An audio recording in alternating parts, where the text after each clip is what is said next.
Okay, thank you very much. This paper is joint work with Bernd Schluche, who's my colleague at the Board of Governors. So I'd like to stress that these are our views and our views alone. The question that we are trying to answer in this paper is very simply, does routine supervision limit risk-taking at banks? And we really want to isolate the effect of supervision itself.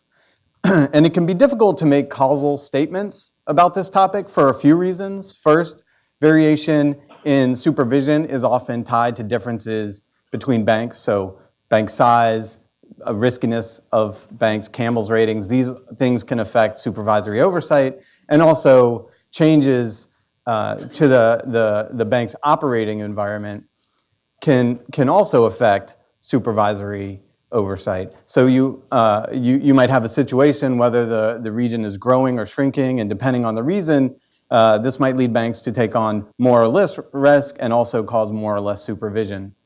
So because of these issues, and especially this potential for reverse causality, or the possibility that there's this third variable causing both supervision and risk-taking, we appeal to this natural experiment during the S&L crisis in which supervision changed for purely exogenous reasons.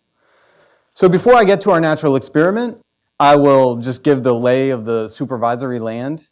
In our setting, we focus on federally chartered S&Ls in the 1980s. And at this time, the primary regulator was the Federal Home Loan Bank Board, which was located in Washington, D.C. So regulation was centralized for these institutions. The FHLBB was dissolved after the S&L crisis and became the OTS.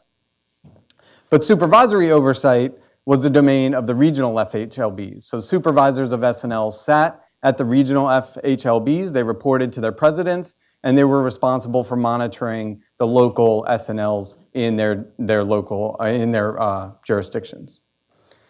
Turning now to our experiment, as you probably know, during the founding of the FHLB system, there were 12 FHLB districts established, and at that time, the headquarters of the 9th District was located in Little Rock, Arkansas. But as early as the 1950s, Texas attempted to lure the headquarters away from Little Rock on the grounds that Dallas was the financial capital of the region. But a very powerful senator from Arkansas, John McClellan, was able to easily prevent the relocation from happening until his death in the late 1970s. And in 1983, there was a successful vote that was held in which the bank was ordered to move from Little Rock to Dallas as rapidly as possible. And the move, in fact, took place just a few months after the vote in 1983. So this is a map of the 12 FHLB districts at the time. We focus on this move from Little Rock to Dallas. And the one thing I'll note is that the only benefit that was identified by the supporters of the move, the only reason given for this move from Little Rock to Dallas, was that Dallas had a larger airport, so it would be easier to fly back and forth between DC and Dallas, whereas they might have to make a connection or two between Little Rock and DC. Why is this interesting for our purposes? Well, rather than relocate, pretty much everybody just quit the bank. And this was especially true in the Division of Supervision, which had a staff of about 50 people, and only 2 supervisors actually made the move with the bank down to Dallas from Little Rock. And I'll note that the restaffing effort was very slow. Supervisory capacity remained low for about 2 years until eventually they had to import about 250 additional supervisors and examiners from other FHLB districts. Here's a map of the 9th District with the federally chartered S&Ls plotted. And you can see that these 2 poor supervisors decided to just split the district in 2 along the Red River. Charles Brooks went to the east and Bill Churchill went west. And between them, they divided responsibility for the approximately 170 federally chartered S&Ls. And so I'll quickly show that supervisory attention did in fact decline after the move. Here we plot examinations per institution. And you can see on the left, we have the year before the move. On the right, it's the year after the move. And you can see that for the nation as a whole, for the rest of the country, the gray bars, examinations didn't change that much. But in the year after the move, in the Dallas district, the black bars, examinations fell by about 25%. Here we show that trainee examiners in the Dallas district were about twice as common as they were in the rest of the country as a whole in the year after the move. And finally, here we show supervisory fees paid by the SNLs, which in part reflect reimbursements for on-site examinations. And you can see in the black solid line, shortly after the move, supervisory fees decreased by over 30% compared with less than 15% for the rest of the country. To measure how banks responded to this decline in supervision, we will focus on what we call higher risk real estate investments, which is the sum of commercial real estate loans, acquisition, development, and construction loans, and service corporation investments expressed as a percent of total assets. Now, of course, these assets were newly authorized investments for thrifts at the time, and it's pretty clear that they weren't properly equipped to manage these assets. And in addition to that, we'll look at the failures in the years after the move. So this graph plots our key result. And essentially what we are showing here is risk-taking by 9th District SNLs relative to SNLs in the rest of the country. This is the treatment effect from a differences estimation, if you like. And you can see that prior to the move, this dash line here, risk-taking was about the same in the 9th District as it was in the rest of the country. So SNLs in the 9th District were increasing their risk-taking in lockstep with SNLs in the rest of the country.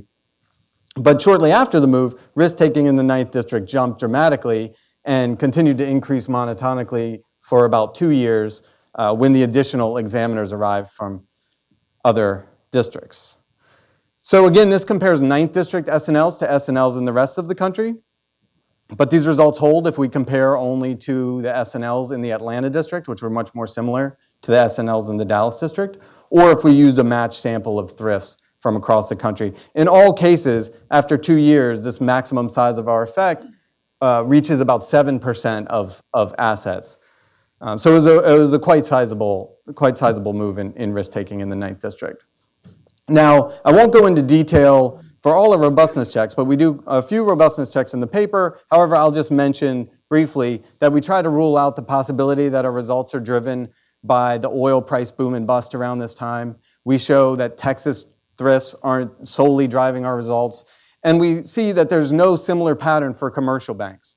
So the idea here is that commercial banks can serve as sort of a placebo test because the commercial banks weren't subject to any kind of supervisory shock, yet 9th District commercial banks took on no more risk than commercial banks in the rest of the country during this time, despite the fact that they shared the same lending environment and local economic conditions as the federally chartered SNLs that we look at.